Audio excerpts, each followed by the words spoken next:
When I first started teletherapy, my toolbox was full of materials just like this. I had spent hours laminating all of these things and putting together manipulatives and games, and I had a ton of great resources, and I was very comfortable with using the printed, tangible resources that I had in my therapy room. So when I started teletherapy and suddenly there was a lot of talk about online resources, I didn't know very much about online resources. And so I thought, well, can't teletherapy be done with printed resources? Can't I still use the things that I have and that I'm familiar with? And the answer is yes. So I'm here to show you today how to use your printed materials, the things you already have in teletherapy. So the first thing I want to show you is books. Books are great. You can hold the book up to the screen and read a book just like you would in therapy, in-person therapy. The kids can talk about the book, you can point to the book, you can show them different parts of the book. I use all sorts of books like this. Books that are colorful and have big pictures are the best, but you can move the book around to show them different parts of the book or get it closer if they need to see something. So books are great.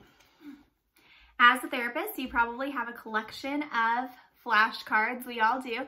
And I'm here to tell you that you can still use your printed flashcards. You just hold them up to the screen. So you just hold them up and they can say the names of the things that are on your flashcards. They can read them if they have words, or if you have flashcards with pictures, you can hold those up. I had made a giant book of vocabulary before, so I might even just hold up the different things and point to them and have them say the different things on my vocabulary flashcards and vocabulary notebooks that I was using previously. Maybe you are accustomed to using some sort of manipulatives.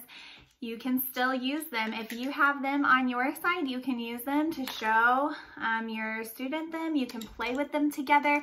If they have some manipulatives, maybe they have a farm set at their house or at the school that you're working at. You can get out your farm set. You guys can still play and do play therapy in the same way that you did before. It's just that there's a screen in between you, but you can still talk about what they're doing and model all of that same language. The last thing I want to tell you about is board games. We love board games. So you can use board games in the same way. One of my favorites is headbands. You can use headbands just the same way. They can guess. Whenever it's their turn, you can just hold up the card to you so that they can't see the card. This also works with the app on your phone. If you want in the same way, you hold the app up on your head, you hold the app up on their head. If you have games that are really common, for example, Hi-Ho Cheerio, and maybe you have a copy of the game and they have a copy of the game, you can both get the game out. You can both set up the game. You can both take turns playing the game in the same way that you would before.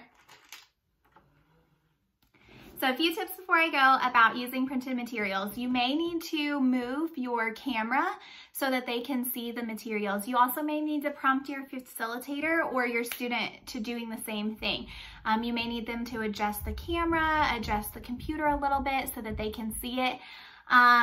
You may need to hold them up in different ways or different areas so that they can see different aspects.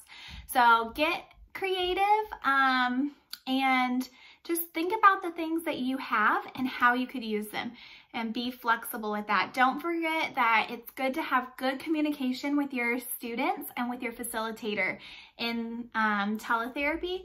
So ask them to do the things that you need. If you can't see something, ask them.